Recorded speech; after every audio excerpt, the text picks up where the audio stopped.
In today's mini episode of Not Nice Clever, we're talking about how to leverage personal strengths. So, the truth is, you already have everything that you need to be successful, and your personal strengths are your secret sauce. But sometimes we're so focused on other things that we're not, or they feel so normal to us that we don't even know what our superpowers are. So, in today's episode, we're talking about how to identify them, amplify, and leverage your unique strengths to create success on your own terms and to really um, understand why someone should want to work with you and why you're doing it, what you're doing. So Yeah. let's go. So, number one, identifying your superpowers, which I will give full permission to everybody listening and watching this. If you are listening and watching this, I can guarantee you've got a few superpowers up your sleeve that you don't even realize. So, if they don't immediately come to mind, I want you to think about, what do people always come to you for advice on? Or what are some common problems that you have helped clients or team members or even family members solve? Because your superpowers show up as much in your professional life as they do in your personal life. And then if you are completely stuck and you're like, Kat, Candice, I'm boring, woe is me. Okay, then I want you to actually go to your family members or your friends or your colleagues or your peers and say, hey, if I had a superpower, what would it be in business? And start there, because they'll probably reflect back to you more clearly than you could think for yourself. Literally just text 3 different people right now and ask them, hey, if I had a superpower, what would it be? What do you think my superpower is? And text a colleague, text a client, text a family member. Boom. Boom. There it is. Do it. Start Let's there. see. The next one is play to your strengths, not your weaknesses. Mm-hmm. So you don't have to be everything to everyone. You don't have to know everything. You can relieve yourself of that pressure. You just need to own what you are good at and Mm-hmm. make sure that other people know what that is. Mm-hmm. That way, you'll have people coming to you with problems Yes. that you are actually really specially equipped to solve, instead of constantly reminded about everything in the world that you're not great at, because there are things that I'm not great at and that Candice isn't great at, but we don't broadcast that so that we get reminded of that on a regular basis. Right. We cultivate self-awareness, we lean into what we're really good at, we make it better, and we find different ways to offset our areas of opportunity for growth. Absolutely. The next one is leverage your strengths to solve problems. So get really clear on what problems it is that you solve. And another thing that we didn't mention that I think will be a good tool in identifying your superpower is Mm. looking at your testimonials or reviews, or even just looking back at things that people have texted you after working with you. What are they Mm-hmm. saying about you? What stands out to them? I know sometimes for me, the things that they say surprise me because Mm-hmm. I'm like, "Oh, that's what you got from that?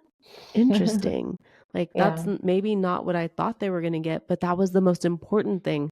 So that tells me that maybe I should double down on that, or that's what's important to my client. So listening to the words that your clients use to review you or give you a testimonial or just even, shoot you a nice text message.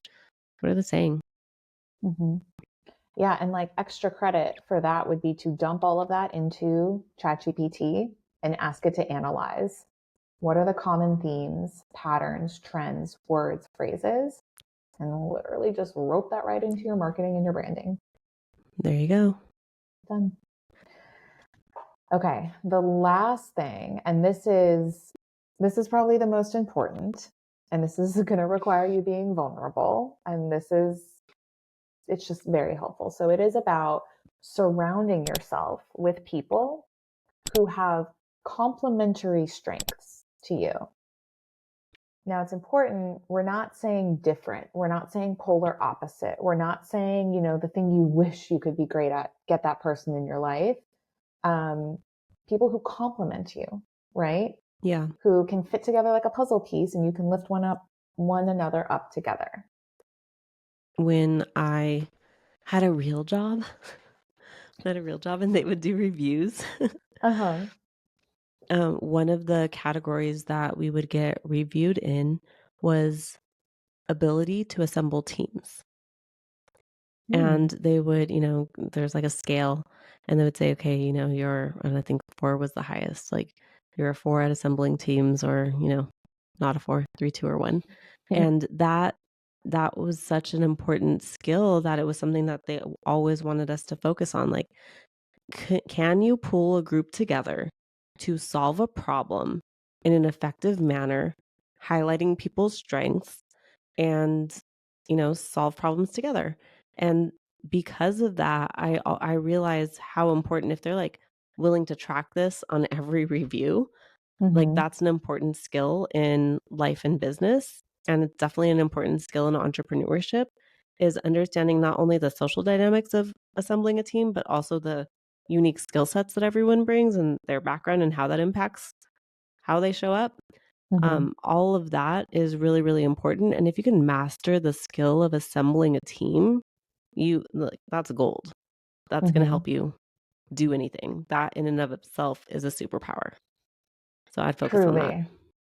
Yeah, I I agree. Like I have learned the value of being able to be on the same page and also the detractors of not being on the same page. And so if you do this, 3 text exercise that Candace recommended and somebody says you're really good at getting people on the same page or really good at getting people to like work together, even though that doesn't sound sexy, because it doesn't, it's super impactful. It is such a superpower. And I can guarantee you there is a team leader, an executive, a CEO that wants to talk to you about how can you help them learn how to do that Yeah, within their Kat own knows team, within because their own I think this is one organization. of Kat's superpowers.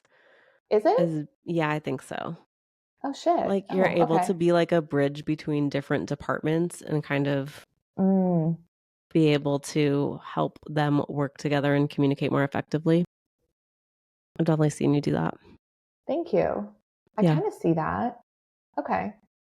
Y'all, hey, we're taking our own there you advice go. right here on the podcast.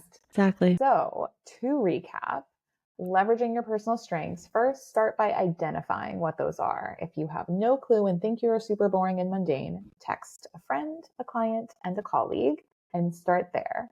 And instead of focusing on where you're lacking or where you're not as strong, play to your strengths. Find ways to use that to solve problems. And then once you have mastered that self awareness and that curiosity, and Piper barking in the background, we then want you to surround yourself with people who have complementary strengths.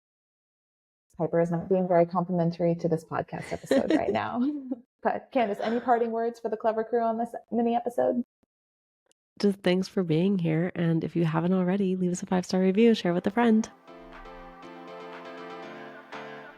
Thanks for joining us on Not Nice, Clever. Remember to follow Not Nice Clever wherever you listen to audio. And if you haven't already, drop that 5-star review. Share your takeaways, tell us your story. We love to hear it. Signing off, you're not so nice, but oh so clever besties that mean business.